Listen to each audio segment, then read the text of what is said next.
Naku po, ang ating junior na presidente.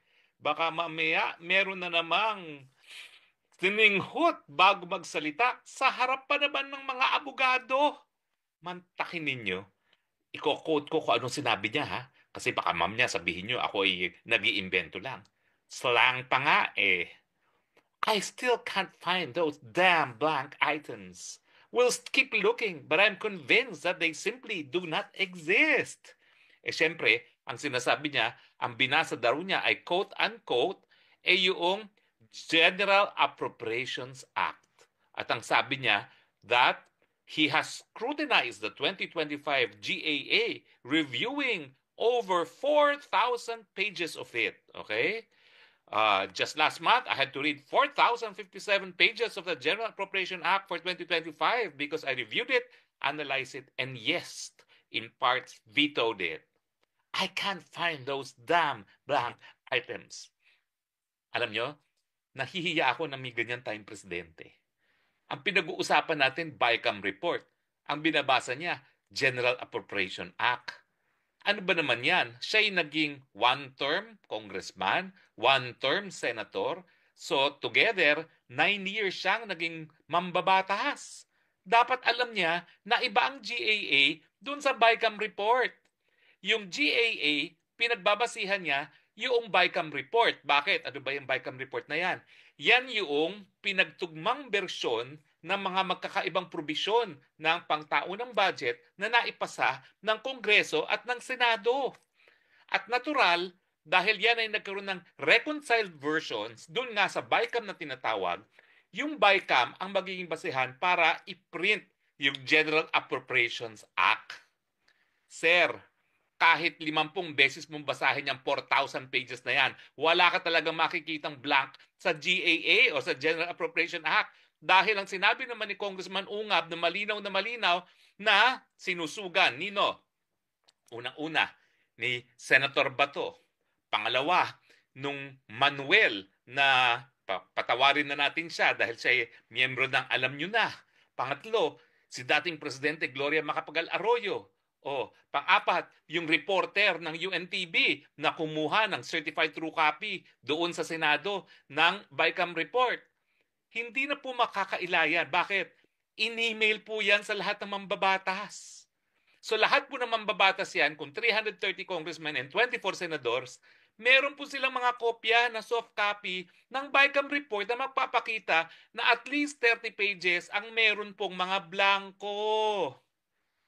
Wag naman po sana isipin ng tao na mga presidente ng Pilipinas at hindi alam ang pagkakaiba ng GAA sa BICAM report. BICAM report pong pinag-uusapan, hindi budget. Mr. President, dala-dala mo naman ang pangalan ng Pilipinas. Pwede ba? Siguraduhin mo naman ang mga sinasabi mo. Ang dami-dami mong staff dyan sa iyong palasyong yan. Bakit hindi naman magkaroon ka ng isang abogado na talagang kakausapin ka bago ka magsalita, lalong-lalo na kung ikay magtatalumpati sa harap ng mga abogado mismo. Ano na lang ngayon ang iniisip ng mga abogado? Abay mukhang mangmangang presidente dahil hindi alam ang pagkakaiba ng GAA at saka ng BICAM report. Naku, ako po'y Pilipino din. Kaya kapag nagkakaroon ng ganitong kapalpakan ng salita ng aking presidente, nasasaktan din po ako. Kasi kinampanya ko nga yung presidenteng yan sa unit team ko no. Pero tignan nyo naman ang nangyari. Naka-exile ako, unit team na yan. Buisit na unit team yan. Anyway, so siyempre po, uulitin ko, miki 20 beses nyo pang basahin yung 4,000 pages na GAA, wala po talaga kayong makikitang blank dahil ang blanco nandoon sa bicameral report. Pero, ano pang sinabi ng presidente? Tinanong siya, ano sa tingin nyo dun sa kasong sinampa ng, alam mo na, dati niyang best friend forever na kanyang dating executive secretary sa Supreme Court? Aba, sabi niya, kampante kami na kami ay sususugan ng Korte Suprema. Alam mo, mahirap yung ganyang deklarasyon, Mr. President. Nako, Junior. Dahil para bagang binibigay mong mensahe na hawak mo ang hudikatura, wag naman po. Respetuhin naman natin ang co-equal branch of government. Hindi po ibig sabihin na palibas ang executive secretary mo ay dating Chief Justice, hawak na sa ilong Although marami nagsususpecha dahil marami nga mga kaso, lalong-lalo na yung mga kaso ng mga pagpapakulong ng Huwad Committee na hindi naaaktuhan, no? Yung kaso ng SMNI. Pero ako po, naniniwala ako sa aking puso't damdamin. Independyente po ang hukuman. Bukod na lang dun sa hukuman na sa ilalim ni Marcos Sr. na talaga naman po dahil siya nag-appoint lahat ng mga mahistradong yon, naging rubber stamp na hudikatura. Pero kampante po ako na dahil wala pang naa-appoint na justice sa Supreme Court ang Marcos Jr., independyente po ang hukuman.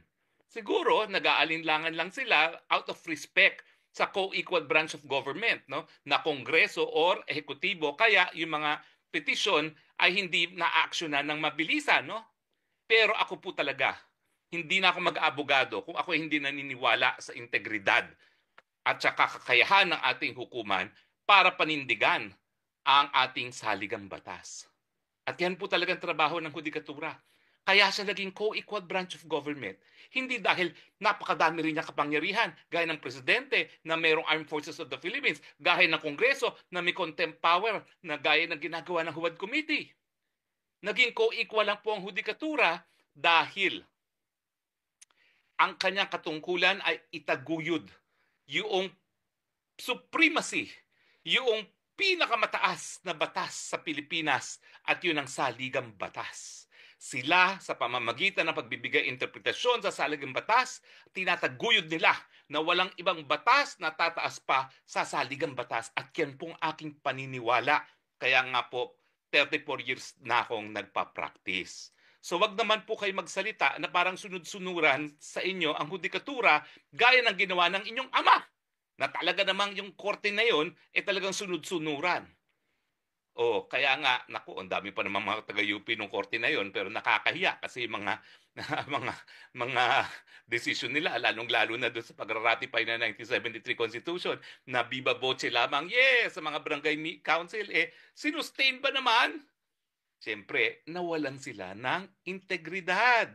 Hindi na believe ang tao doon sa rubber stamp court na yon. Kaya nga nung nagkaroon ng revolutionary government, sibak sila. Dahil importanteng maibalik yung tiwala ng taong bayan sa ating hudikatura. Ngayon, ano bang tingin ko dito sa kasong ito? Okay, pending po yan. Pero buti na lang, hindi ako partido doon. Kaya pwede ako magdadakdak dahil ako naman po ay talagang propesor ng batas. Ano sa tingin ko? Patas ang aking tingin. Okay? Alam niyo po, naku, panahon pa ng kopong-kopong, Lopez Bito case, okay? Talaga meron na tayong tinatawag na enrolled bill theory. Yan, hiniram na naman natin sa mga Amerikano. Pero ang sabi ng enrolled bill theory, kapag ang isang batas ay napirmahan ng Senate President, ng Speaker of the House at ng Presidente, hindi na po pwedeng i-review yan ng hukuman. Okay, bakit? Kasi kapag re-review pa yan ng hukuman, lalabagin niya yung prinsipyo ng lehislatura ay isang co-equal branch of government ng hudikatura. At siyempre, yung presidente rin na siyang lumagda ng batas, no, ng panukalang batas para naging batas siya. So talaga namang respeto yan. Kaya nga, yung mga nagsampa ng kaso, abay talagang uphill battle yan. Pero yung Lopez Bito case po na-desisyonan bago pa ang 1987 Constitution. Ano bang pagkakaiba ng 1987 Constitution? Abay, sa 1987 Constitution po, dahil nga doon sa mapait na karanasan sa martial law na palaging sinasabi ng rubber stamp Supreme Court ni Marcos Sr., yan ay political question, hindi namin pwede reviewin yan. Pati nga yung legal at faktual na basehan pagdedeklara ng martial law, ay nako, that's political question. Tanging presidente lang ang pwedeng magdesisyon dyan. Para hindi na maulit yan, na may mga bagay-bagay na sinasabi nila na tanging Pangulo lang ang pwede magdesisyon, abay ginawa ng ating saligang batas na binigyan ng basbas ng taong bayan. Ngayon, katungkulan, malinaw na katungkulan ng hudikatura na kapag kahit sinong sangay ng gobyerno ay lumabas or lumabag or umakto doon sa tinatawag na grave abuse of discretion. Ano yung grave abuse of discretion? Malalang pag-abuso sa kanilang diskresyon na nagre-resulta sa kawalan ng jurisdiksyon o sa kalabisan ng jurisdiksyon, merong katungkulan. Hindi po opsyon ha. Katungkulan ang hudikatura na magdesisyon kung itong ginawa nga ng co-equal branch of government ay sang-ayon sa saligang batas or hindi. So ngayon, hindi na po pwedeng maghugas kamay ang Korte Suprema. Totoo, hindi pa rin na-overturn yung enrolled bill theory. Narariyan pa rin yan. Pero ang katotohanan niyan, kapag merong aligasyon na nagkaroon ng pag-abuso sa diskresyon na nagresulta sa kawalan ng jurisdiksyon, kinakailangan magdesisyon ang Korte Suprema. Now, yung napakadumang kaso, siyempre, in-apply sa pinakabagong kaso na merong enrolled bill theory. Ito yung Arroyo versus De Venecia. Panahon na yan ni Joker Arroyo at saka ni Speaker De Venecia. Ang kinu-question niya, quorum, no? Na pag-approve ng isang panukalang batas na may kinalaman sa sigarilyo, no? Parang kundi ako nagkakamali. In-apply na naman ng Korte Suprema ang enrolled bill theory. Pero anong sabi ng Korte Suprema doon sa decision na yon? Totoo na hindi talaga maghihimasok ang hudikatura para questionin ang legalidad ng batas kung merong pirma, maliban na lang kung merong paglabag sa saligang batas mismo.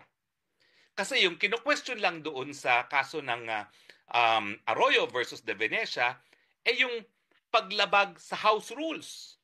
So ang sabi ng Korte Suprema, House rules yan, po pwede naman ma-waive yan ng Kamara mismo dahil sila mismo gumawa ng rules nila.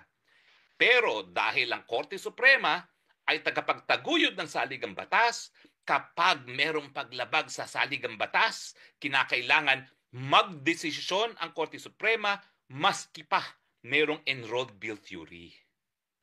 Ano yung mga kadahilanan na sinabi ng mga petitioners, sila Congressman Ungab, para pabaliwalain ang 2025 budget, no? Na dahil lumabag sa saligang batas. Dalawang bagay, at least. Tatlo actually yan eh. Una, yung provision ng saligang batas, ha? Saligang batas na kinakailangan pinakamalaking budget allocation ng edukasyon.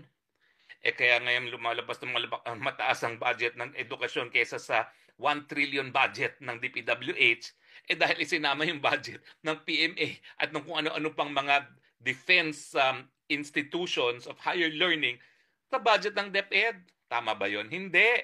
Kasi meron naman tayong batas na administrative code na nagsasabi kung anong jurisdiction ng DepEd. Ang DepEd para sa elementary school at sa high school lamang. Kaya nga meron pa tayong hiwalay na Commission on Higher Education at ito po isang ayon sa batas ha? Kasi yung administrative code, bagamat yan ay isang executive order, ay pinirmahan ni Cory Aquino sa panahon na siya mismo ang gumaganap ng papel ng Kongreso dahil Freedom Constitution noon, wala pa tayong saligang batas. Pangalawa, ako nga meron talagang paglabag sa batas yan. Ano yun? Yung batas na isinulong ko, yung Universal Healthcare Law. Dahil sang-ayon sa Universal Healthcare Law, kinakailangan talaga tustusan ng gobyerno yung pagkakulang ng mga premiums ng miyembro ng PhilHealth para magkaroon ng mabuting kalusugan. Paano? Yun nga, pagtustos niya, para bayaran yung mga premiums nang hindi kaya magbayad ng premiums. Saan manggagaling? Ipas-isa pang batas na naman yan. Yung batas na tinatawag na Sin Taxes Law, na nagsasabi na karamihan ng sin taxes law dapat mapunta para sa implementasyon ng ating batas na Universal Healthcare Law. At pangatlo, yung mga blanco. Sasabihin nila, yung mga blanco, ito talaga ang enrolled bill theory. Sabi ng Korte Suprema, dun sa kaso ng Arroyo versus De Venecia, talagang hindi kami maghihimasok, maliban na lang kung merong malinaw na ebidensya na nalabag ang saligang batas. Ano ba ang nalabag na probisyon ng saligang batas? Yung probisyon na nagsasabi na ang Kongreso ang merong kapangyarihan na magsulong at bumuo ng mga batas. Ano bang ebidensya na nalabag ito? Kasi doon sa BICAM report, malinaw na may mga blanco. bakit nagkaroon ng mga fill in the blanks dyan doon sa printed copy ng batas? Now, inamin ni Stella Kimbo, yan ay para blanco yan, para lang pag sinuma total yung mga budget na yan, malalaman ko anong suma total. Tama naman si Ping Lacson at saka si Senator Tito Sen. Ang dapat ginawa dyan, kung talaga yung mga blanco, para lang masuma total yung mga total amount para dun sa line appropriation na yon, binalik dapat yan sa plenaryo. Now, bakit nalalabag ang saligang batas? Dahil sa ginawa nila na kung sino-sino na lang nag-fill in the blanks. Hanggang ngayon, di natin alam kung sino nag-fill in the blanks. Kasi nga, meron tayong tinatawag na undue delegation of legislative powers. Tanging kongreso lamang ang may kapangyarihan bumuo ng batas. Pero ang sinasabi ni Kimbo, ay nako, iniwan na namin yan sa mga technical staff dahil adding lang yan mga sums. Mali. Kinakailangan yung pinal na bersyon ng isang panukalang batas na nakalagay sa BICAM report, dapat walang blanks. At dahil ang mga blanks ay pinunuan ng mga tao na hindi naman binoto ng taong bayan bilang kongresista o senador, yan po ay labag sa saligang batas. Yan po ay unconstitutional. Diba? At sang-ayon nga doon sa desisyon ng Arroyo versus the Venecia, pasok doon sa exception. Yes, and Robil Fury, hindi namin paghihimasukan yan. Except kung may ebidensya na nalabag ang saligang batas.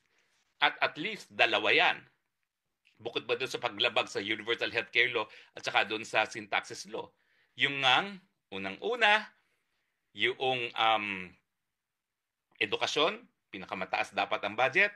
At pangalawa, fill in the blanks na undue delegation of legislative powers.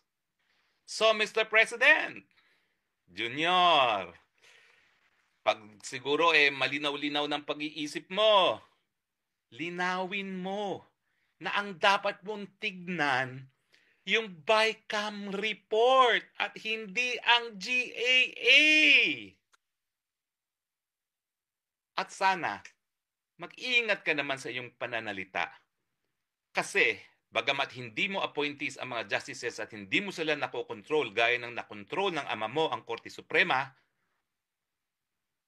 naniniwala pa rin ako sa aking puso, independyente ang mga mahistrado ng Korte Suprema. Hindi mo sila kayang bilin